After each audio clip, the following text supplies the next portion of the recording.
아들을 치료하기 위해서 별의별 수단을 다 썼겠죠.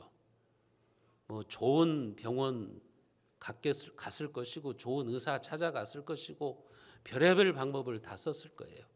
그런데도 아들을 고칠 수가 없으니까 마지막 지푸라기라도 잡는 심정으로 지금 예수님을 찾아온 거죠. 이 세상에는 돈이나 권력으로 해결되지 않는 문제가 있지 않습니까? 우리가 잘 아는 것처럼 죽음입니다. 죽음 앞에서는 힘이 있는 자나 없는 자나 다 똑같아요. 돈이 있는 자나 없는 자나 죽음 앞에서는 다 평등하다고요. 지금 왕의 신하가 헤롯 왕의 신하인데 아무리 높은 위치에 있고 아무리 재산이 많이 있다고 할지라도 아무런 소용이 없는 거예요. 정근모 박사가 자기 아들이 죽어가는 그 상황에서 자기의 과학기술이 아무런 의미가 없는 것처럼 그 뛰어난 천재성을 가지고 아무런 손을 쓸 수 없는 거나 마찬가지라고요.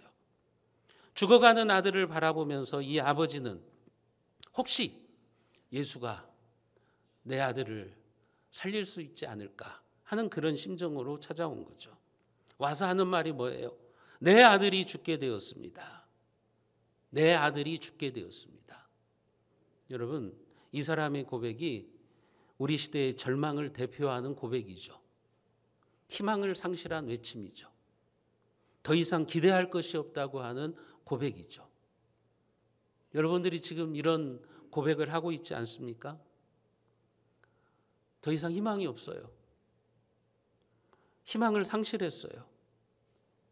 그래서 내 인생에 아무런 기대도 없고 교회를 와도 기쁨이 없고 신앙생활이 즐겁지도 않고 그런 절망의 순간, 여러분, 이 왕의 신하는 예수님을 찾아왔죠.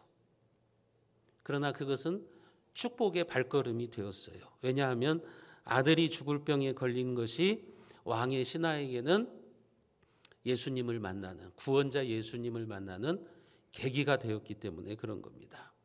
만약 이 아들이 죽을 병에 걸리지 않았다면 이 사람은 예수님을 만날 이유가 없는 겁니다. 여러분, 그래서 때로 우리 앞에 놓여 있는 인생의 위기나 고난, 여러분들이 만나는 한계 상황, 그것은 여러분들을 부르시는 하나님의 사인일 수 있어요. 하나님이 지금 사인을 보내시는 거예요. 너 내 앞으로 나와라. 너 왜 그렇게 신앙생활을 그런 식으로 하냐. 빨리 회개하고 돌이켜라. 내 앞에 나와서 무릎을 꿇어라. 너 지금 나를 만나야 돼. 이 하나님의 사인이라고요. 그 사인을 알아채지 못하면 안 되는 거예요. 여러분, 문제는 그처럼 하나님이 우리에게 사인을 보내셔서 위기를 주시고 고난을 주시고 우리의 한계 상황에 부딪히게 하는데 그 속에 들어있는 하나님의 뜻을 발견하지 못하는 거죠. 그게 심각한 겁니다. 여러분, 하나님은 우리에게 사인을 보내시는 거예요. 그런데 우리는 그 사인을 알아채지 못하고 있는 거죠. 지금 왜 이 막강한 권력을 가진 왕의 신하가 예수님께 찾아와 가지고 그 젊은 청년 예수에게 무릎을 꿇고 간구하냐고요. 자신의 한계 상황에 부딪혔기 때문에 그래요. 거기에서는 뭣도 필요 없어요. 자기의 권력도 필요 없고 지식도 필요 없고 아무것도 필요 없어요. 그냥 주님께 매달리는 수밖에 없는 겁니다. 여러분, 그런데요, 이렇게 마지막 입새를 붙드는 심정으로 예수님을 찾아온 이 사람을 향한 예수님의 반응은 뭐죠? 냉담합니다. 싸늘합니다. 48절에 보시면 예수께서 이르시되 너희는 표적과 기사를 보지 못하면 도무지 믿지 아니하리라. 예수님께서요, 시큰둥한 반응을 보이시는 거예요. 왜 그러셨을까요? 예수님 참 무정하시네. 지금 아들이 죽게 되어서 예수님께 찾아와 가지고 도움을 구하는데 야, 얼마나 힘들었냐. 내가 고쳐줄게. 뭐 이러신다든지 아니면 뭐 위로하신다든지 그래야 되는데 예수님이 그냥 아주 싸늘하게 너희는 표적과 기사를 보지 못하면 도무지 믿지 못하느니라. 냉담하게 반응을 하시는 거예요. 왜 그런 거예요? 앞에서 말씀드렸던 것처럼 지금 이 사람은 갈릴리 가나에서 예수님이 행하신 첫 번째 기적 소식을 듣고 예수님을 찾아왔어요. 그러니까 이 사람이 예수님을 찾아온 이유는 예수님을 만나서 예수님의 말씀을 듣는다든지 예수님을 만나서 하나님 나라의 어떤 복음을 듣기 위해서 온 것이 아니라 기적을 바라고 온 거 아닙니까? 예수님이 자기 아들을 병상에서 벌떡 일어나는 기적을 일으켜 주기를 기대하고 있는 거잖아요. 예수님이 이 사람의 마음을 알죠. 그래서 그렇게 냉담하게 반응하시는 거예요. 기적을 보고 네가 기적을 보고 믿으려고 하는 것은 초보 신앙이라는 거예요. 여러분, 신앙이 어릴 때는 눈에 보이는 기적을 자꾸 추구하죠. 그리고 하나님은 신앙이 초보 신앙일 때, 신앙이 어릴 때 기도응답도 빨리 해주세요. 그리고 초보 신앙인들에게 기적도 잘 나타내세요. 병도 고쳐주시고 하나님의 음성도 듣게 하시고. 왜 그러시냐면 초보 신앙은 실물로 교육을 시켜줘야 돼요.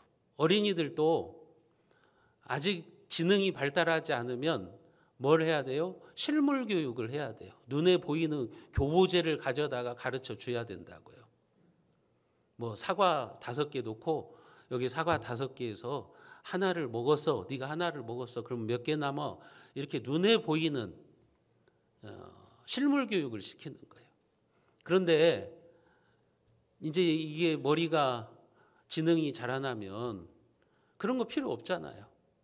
그런 것처럼 초보 신앙인들은 기적을 보고서 하나님을 믿으려고 그래요. 하나님 내 앞에 한번 나타나 보라는 거예요. 그러면 내가 믿겠다는 거예요. 하나님의 기적을 한번 보여주라는 거예요. 그러면 내가 그 기적을 보고 믿겠다는 거예요. 그러나 예수님은 뭐라고 말씀하시냐면 그것은 초보 신앙이다. 지금 그런 얘기를 하시고 있는 거예요. 물론 예수님이 우리에게 처음 믿었을 때 기도응답도 빨리 해주시고 병도 고쳐주시고 그러시죠. 근데 거기에 머물러 있으면 안 되는 거예요. 그것을 통해서 우리가 어디로 가야 되느냐? 말씀 신앙으로 가야 되는 거예요. 그런데 신앙 생활을 한 지 10년, 20년 됐는데도 계속해서 기적 타령하고 있으면 그 사람은 초보 신앙인 거죠. 이제는 좀 말씀으로 성숙하고 말씀으로 변화되려고 해야 되는 거잖아요. 여러분, 기적신앙과 말씀신앙의 차이가 무엇인지 아십니까? 기적신앙은요, 자신은 그대로 있으면서 자신은 변화되지 않으면서 주님의 마음을 돌이키려고 하는 신앙이에요. 그러니까 주님을 이용해서 자기 목적을 이루려고 하는 신앙이에요. 그게 기적신앙이에요. 자기는 안 변해요. 그러면서 예수님을 이용해서 병을 고쳐보겠다는 거예요. 예수님을 이용해서 내 사업을 한번 잘되게 해보고 싶다는 거예요. 예수님을 이용해가지고 우리 가정에 뭔 큰 로또를 맞는 그런 기적을 한번 만들어내겠다는 거예요. 그게 기적신앙이라고요. 자기는 안 변해요. 자기는 안 변하면서 신을 이용하는 거예요. 그게 미신신앙이에요. 미신. 오늘날 교회 안에도 그런 미신신앙을 가지고 있는 사람들이 많습니다.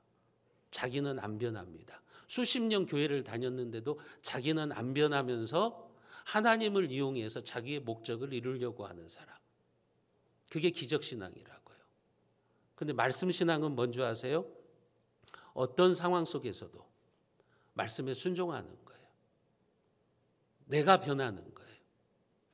어렵고 힘들어도 원명과 불평이 아니라 말씀에서 순종하라 그랬지. 말씀에서 감사하라 그랬지. 그러니까 내가 그 말씀에 순종하는 거예요. 누가 그냥 죽도록 미워요.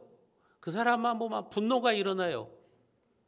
그런데 내 마음대로 하는 게 아니라 성경 말씀에 사랑하라고 그랬으니까, 용서하라고 그랬으니까 나 자신을 바꾸는 거예요. 그게 말씀 신앙이라고요. 기적 신앙과 말씀 신앙의 가장 중요한 이 차이가 뭐냐? 기적 신앙은 자기는 안 변하면서 하나님을 이용해서 자기의 이득을 얻겠다는 거예요. 그러나 말씀 신앙은 자신이 변하는 거예요. 그래서 하나님의 말씀에 순종의 삶을 살아가는 거죠. 여러분, 말씀 신앙은 말씀을 통해서 자기가 변화되어지는 거예요. 그런데 지금 예수님을 찾아온 이 왕의 신하는 기적 신앙을 가지고 찾아온 거죠. 기적을 바라고 주님을 찾아온 거예요. 그래서 주님은 이 사람을 변화시키기를 원하세요. 이 사람을 말씀의 사람으로 변화시키기를 원하시는 거예요. 그래서 49절과 50절에 그렇게 말씀하시는 거예요. 우리가 같이 한번 읽어봅니다. 신하가 이르되 주여 내 아이가 죽기 전에 내려오소서. 예수께서 이르시되 가라 내 아들이 살아있다 하시니 그 사람이 예수께서 하신 말씀을 믿고 가더니. 왕의 신하에게 예수님이 뭐라고 말씀하세요? 가라. 내 아들이 살아있다. 예수님이 내가 같이 가서 너희 집에 같이 가서 너희 아들을 고쳐주신다. 이렇게 말씀하실 줄 알았는데 예수님은 뭐라고 말씀하시냐? 안 가신다는 거예요. 그냥 이 왕의 신하에게 가라. 너희 집으로 가. 이렇게만 말씀하시는 거예요. 이제 이 사람은 선택을 해야 되는 거죠. 무슨 선택을 해야 되는 거예요? 예수님의 이 말씀을 듣고 불신을 표시해야든지, 무슨 엉뚱한 소리야. 지금 내 아들이 가버나움에서 죽어가고 있는데 뭐 가라고? 난 당신 같은 돌팔이 말 못 믿어. 하면서 불신을 표하든지, 아니면 예수님의 말씀에 순종하고 그대로 갈 것인지 선택을 해야 되는 거죠. 이 사람은 어떻게 했습니까? 그 사람이 예수께서 하신 말씀을 믿고 가더니. 이게 무엇을 의미하는 거예요? 이제 이 사람은요, 기적이 아니라 말씀을 신뢰하는 믿음을 갖게 되었다는 거예요. 이제는 진정한 믿음을 갖게 되었다는 거예요. 그래서 예수님의 말씀만 믿고 집으로 지금 가는 거라고요. 이제는 기적을 보고 믿는 신앙이 아니라 말씀에 순종하는 그런 신앙을 가지게 되었다고 하는 겁니다. 처음 그가 예수님을 찾아왔을 때 가지고 있었던 신앙은 뭐죠? 기적 신앙이에요. 기적을 보여줘라. 그러면 내가 믿겠다. 그런데 이제는 예수님을 만나고 어떻게 변화된 겁니까? 말씀 신앙으로 변화된 거라고요. 그래서 순종의 발걸음을 떼고 있는 거예요. 이제는 이 사람의 믿음의 근거가 기적이 아니라 말씀이 되었다고 하는 거예요. 그러니까 예수님이 가라 하시니까 말없이 순종의 발걸음으로 자기 집에 가는 겁니다. 그 결과 어떤 일이 생긴 겁니까? 51절과 52절 말씀을 우리가 같이 한번 읽어봅니다. 내려가는 길에서 그 종들이 오다가 만나서 아이가 살아있다 하거늘 낳기 시작한 때를 물은즉 어제 7시에 열기가 떨어졌나이다 하는지라. 이 사람의 믿음에 예수님이 기적으로 응답해 주셨어요. 이 사람의 말씀 신앙, 순종의 신앙에 하나님께서 기적의 반응을 보이신 거예요. 왕의 신하가 예수님의 말씀에 순종해서 집으로 가는데 하인들이 옵니다. 중간에서 만났어요. 이 사람들이 뭐라고 말했을까요? 하인들이 뭐라고 말했을까요? 주인님, 그 예수라고 하는 사람 만날 필요 없어요. 이미 당신 아들이 살아났습니다. 치유됐습니다. 그랬을 거 아니에요. 그러면 이 왕의 신하도 그런 생각을 할 수 있겠죠. 그래? 혹시 내가 예수를 만나러 간 사이에 아들에게 약을 쓴 것이 효용이 생긴 것은 아닐까? 그렇게 생각할 수도 있잖아요. 예수님의 말씀을 불신할 수도 있잖아요. 근데 이 사람은 그러지 않은 거죠. 그래서 시간을 물어본 거예요. 언제 낫기 시작했냐? 물어보니까 예수님이 가라고 했을 때 자신이 순종하는 그 시간, 순종하는 그 시간에 아들이 살아났다는 것을 확인하는 거예요. 종종 목사가 성도들을 상담할 때가 있어요. 뭐 사업에 어려움이 있다든지 가정에 문제가 있어서 목사가 이제 상담을 해주죠. 하나님 앞에 기도하십시오. 말씀을 보십시오. 더 하나님을 의지하고 매달리십시오. 그래서 그분이 그렇게 해가지고 사업이 뭐 잘 되고 문제가 해결됐어요. 그 다음에는 어떤 생각을 품느냐? 그게 목사님의 말을 들어서가 아니라 성경 말씀대로 한 게 아니라 어떻게 우연히 된 거겠지. 또 그렇게 마음을 바꿔버려요.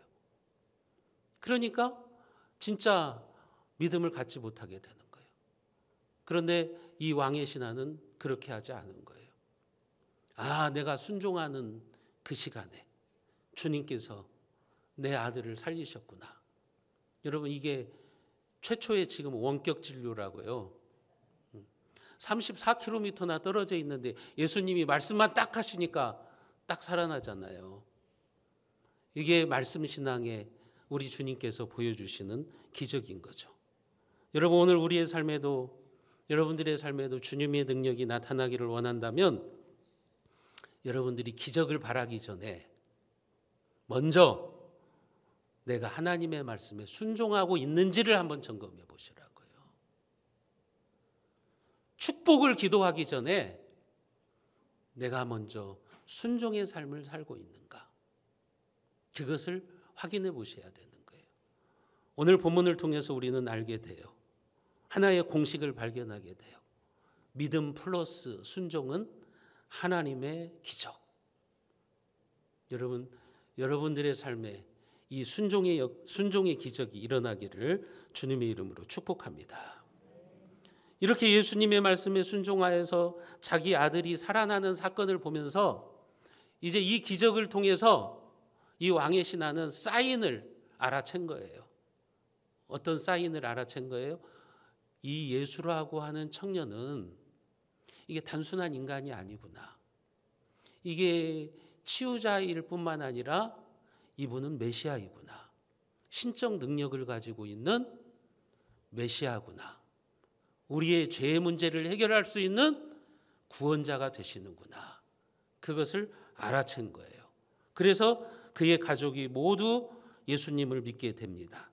성경은 이 두 번째 표적의 해피엔딩을 우리들에게 보여주고 있습니다. 53절과 54절 말씀을 우리가 같이 한번 읽어봅니다. 그의 아버지가 예수께서 내 아들이 살아있다 말씀하신 그때인 줄 알고 자기와 그 온 집이 다 믿으니라. 이것은 예수께서 유대에서 갈릴리로 오신 후 행하신 두 번째 표적이니라. 이 왕의 신하의 아들이 죽게 되는 문제로 이 사람이 예수님을 찾아오게 되었고, 그것을 통해서 아들이 치유되고 온 가족이 예수님을 믿고 구원을 받는 그런 놀라운 축복을 받게 된 거죠. 여러분 보십시오. 예수님께서 갈릴리 가나에서 행하셨던 첫 번째 표적, 물을 포도주로 만드신 사건, 그리고 두 번째 표적, 공통점이 무엇입니까? 그들은 다 삶의 위기를 만났다는 거예요. 잔치집에 포도주가 떨어지는 위기를 만났어요. 그러나 마리아의 순종, 그리고 그 물 항아리에 아기까지 물을 채우는 하인들의 순종, 그 순종을 통해서 주님은 물을 극상품 포도주로 만드는, 최고의 포도주로 만드는 기적을 만들어내신 거라고요. 이 두 번째 표적도 보세요. 왕의 신하가 아들 문제로 인생의 위기를 가지고 주님 앞에 나왔어요. 그리고 그는 주님의 말씀에 순종합니다. 그 순종을 통해서 아들이 살아나는 기적을 체험하게 되는 겁니다. 순종은 기적을 일으키는 스위치와 같은 겁니다. 여러분들이 기적을 바라기 전에 먼저 순종의 스위치를 누르셔야 돼요. 그때 하나님의 역사가 나타나는 거죠. 따라합니다. 순종은 기적을 일으키는 단추입니다. 사랑하는 성도 여러분, 여러분들의 삶에도 위기의 때가 닥칠 때가 있어요. 절망의 밤을 만나실 거예요. 바로 그때 여러분 지혜로운 선택을 하셔야 돼요. 여러분들이 구원자가 되시는 주님께 나아가십시오. 내 마음과 내 감정대로 행동하려고 하지 마시고 하나님의 말씀에 순종하시기를 바랍니다. 그러면 하나님이 여러분들의 삶에 일하시기 시작하실 것입니다. 그래서 여러분 모두 절망의 밤에 희망의 새벽을 여는 믿음의 사람들이 다 되시기를 주님의 이름으로 축원드립니다.